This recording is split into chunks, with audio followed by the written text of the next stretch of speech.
Good morning, Radhe Radhe. कैसे हैं आप सब? आई होप अच्छे ही होंगे। कविता ब्लॉग विद कान्हा जी में आपका स्वागत है। तो ये है मेरे लड्डू गोपाल। तो आज मैंने इनको ये ड्रेस बनाई है और देखिए तो बहुत ही खूबसूरत लगती है। दिन की शुरुआत है। दिन की शुरुआत मेरे लड्डू गोपाल के बाल भोग से होती है। जैसे कि नहाने धोने के पश्चात मैंने लड्डू गोपाल को जगाया। तो ये 7 बजे का समय है, तो इस समय मैं लट्टू गोपाल को जगाती हूँ और उनको बाल भोग देती हूँ। उसके बाद फिर मैं इनको बिठा देती हूँ और उसके बाद मैं अपने मंदिर की सफाई करती हूँ। सफाई कर लेने के बाद मैं यहाँ पर इनको नहलाऊँगी। और क्योंकि आज है गणेश चतुर्थी, तो मैंने अपने मंदिर की साफ़ सफाई की और लड्डू गोपाल को भी स्नान करा दिया। तो यहाँ पर गंगा जल में तुलसी दल डाल के आप स्नान कराइए। तो इस तरह से इनको मैंने स्नान करा दिया। और लड्डू गोपाल को हमेशा जब भी आप सेवा करें तो इनको नहलाना आवश्यक है। तो क्योंकि चाहे आप गर्म पानी से ही नहलाइए, लेकिन इनको थोड़े से गंगा जल डालकर अवश्य ही नहलाइएगा। और इनको 4 समय भोग दिया जाता है, दोपहर को, सुबह को, शाम के समय और रात को सुलाते समय इन्हें दूध का भोग अवश्य ही देना चाहिए। तो यहाँ पर मैं अपनी जोत लगा रही हूँ। एक मैं तिल के तेल की लगाऊंगी, एक देसी घी की। और यहाँ पर मैं चंदन का प्रयोग कर रही हूँ। तो लाल चंदन आता है, वो सभी भगवान को अर्पित किया जा सकता है। उससे तिलक करने के बाद मैं यहाँ पर प्रण लूँगी कि आज मेरा व्रत है। तो इस तरह से तिल हाथ में लेकर मैं गणेश जी की कथा कहूँगी। तो गणेश चतुर्थी की कथा है तो इस प्रकार आप कथा कहकर अपनी पूजा कर सकती हैं। तो शाम के समय मैं तिल के लड्डू बनाकर इनको भोग लगाऊंगी। तो जो यह व्रत है 3 तरीके से किया जाता है। तारे का होता है, रात्रि में चंद्रमा को देख के, या दिन के समय भी आप इस व्रत को कहानी कहकर चाय पानी ले सकती है। तो इस व्रत के कुछ नियम हैं। तो इस तरह से आप इस व्रत को कर सकती हैं। तो यहाँ पर मैं तिल हाथ में लेकर अपनी कथा कहूँगी। तो इस तरह से मेरी ये पूजा सुबह की हो जाएगी। तो आप किस तरह से यह व्रत करती हैं, कमेंट अवश्य करेगा। यदि वीडियो अच्छी लगे तो प्लीज़ लाइक करें और चैनल को सब्सक्राइब करना न भूलें। यहाँ पर एक दीपक मैं तुलसा जी के लिए लगाती हूँ, एक हनुमान जी के लिए, जो कि पूरे दिन यहाँ पर जलता रहता है। तो इस तरह से ये एक अखंड ज्योत है जो मैं पूरे दिन यहाँ पर जलाती हूँ, जिससे कि नेगेटिविटी दूर रहती है। तो इस तरह से आप भी अपने घर में एक दीपक जला सकती हैं। उसमें एक कपूर की थोड़ा सा कपूर भी डाल दीजिए।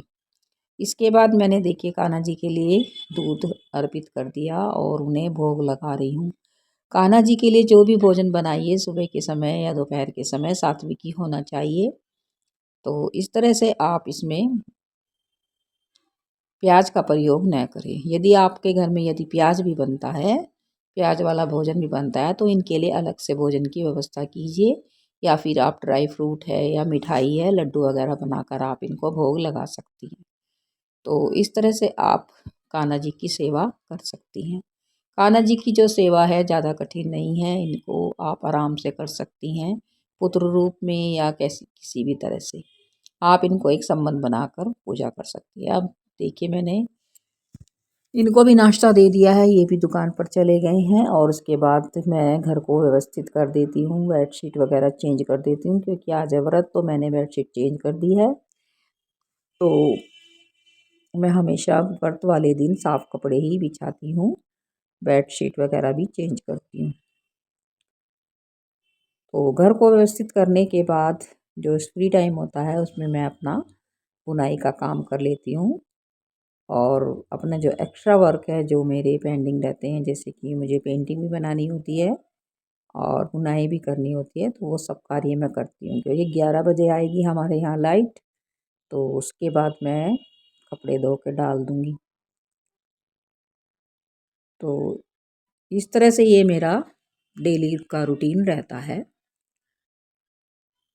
आप भी अपने घर को इस तरह से व्यवस्थित कर सकती हैं। यदि आप प्रातः 4 बजे उठती हैं तो एक समझदार गृहिणी के लिए ये सब कार्य आसान हो जाता है, यदि वह जल्दी उठती है।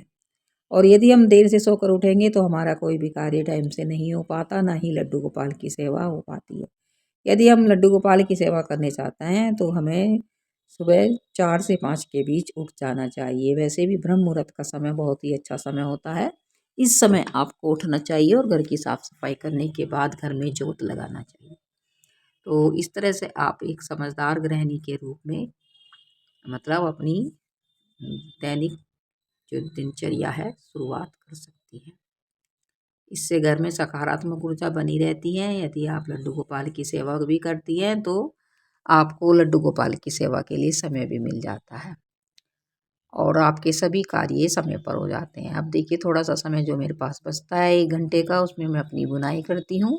और आज मैंने बनाई है 3 नंबर के कान्हा जी की ड्रेस, जो कि ये देखिए ये मैंने ड्रेस पिछले साल बनाई थी और उसी ड्रेस की साइज़ लेकर मैं 3 नंबर की बना रही हूँ, क्योंकि ये मेरी फ्रेंड्स है जो जिसके लिए मैंने ये ड्रेस बनाई है।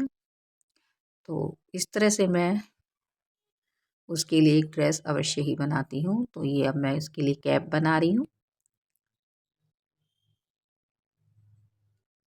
तो ये मैंने क्रोशे की सहायता से बनाई है। इसमें मैंने 6 चैन लेकर उसमें 12 इसमें डबल स्टिच करके इस तरह से मैंने एक एक बढ़ा दिया है। उसके बाद मैं एक एक हटा दूंगी और इस तरह से हमारी ये कैप रेडी हो जाएगी। इसमें मैंने एक छोटा सा फ्लावर इसमें अटैच किया है जिसमें मैंने पर्ल लगाया है। अब शाम के समय मुझे बनाने थे तिल के लड्डू, तो मैंने दोपहर के समय में ये तिल के लड्डू बना रही हूँ। सबसे पहले मैंने इसमें तिल को भून लिया है। तिल को भून लेने के बाद साथ में इसे ग्राइंड कर लूँगी। इसे ज़्यादा बारीक ग्राइंड नहीं करना चाहिए। और इसमें तिल बूरा और ये मावा मैंने ऐड कर लिया है। यहाँ पर मैंने 1 किलो मावे में 2 किलो बूरा है और आधी किलो तिल ऐड किए हैं। और उसके बाद मैंने बनाया मतलब पूरी और आलू की सब्जी और लड्डू। इससे मैंने भगवान को भोग लगाया, क्योंकि हमारे यहाँ जो है शाम के समय तारे को देखकर ही यह व्रत खोला जाता है। तो यह जो व्रत है 3 तरीके से किया जाता है। चंद्रमा को भी अर्घ देकर किया जाता है और दोपहर के समय भी इस व्रत को सूरज को जल देकर हम खाना मतलब शाम के समय खा सकते हैं। का जो व्रत होता है वो तारे का होता है। भगवान को भोग लगाने के बाद सबने प्रसाद ग्रहण किया और इस तरह से मेरी पूजा संपूर्ण हुई। और कुछ लोग मैं तो ये तारे वाली करती हूँ। आप कौन सी पूजा करते हैं कमेंट अवश्य ही करिएगा। और तो मिलते हैं अगले व्लॉग में। राधे राधे सभी को। और लड्डू गोपाल की सेवा कोई ज़्यादा कठिन सेवा नहीं है, आप इसे करिए। आप किसी भी मतलब अच्छे मुहूर्त पर लड्डू गोपाल को ला सकती हैं। और जो भी आप भोग लगाएं उसे मतलब छुपा कर ही लगाना चाहिए, औरों के सामने नहीं लगाना चाहिए। ये तो सिर्फ मैंने आपको दिखाया था, आप इसको पर्दा लगाकर भी भोग लगा सकती हैं। और इस तरह से ये मेरा व्लॉग है। जो आपको यदि अच्छा लगा हो तो प्लीज़ एक कमेंट करिएगा। राधे राधे। मिलते हैं अगले व्लॉग में। राधे राधे। जय श्री कृष्ण।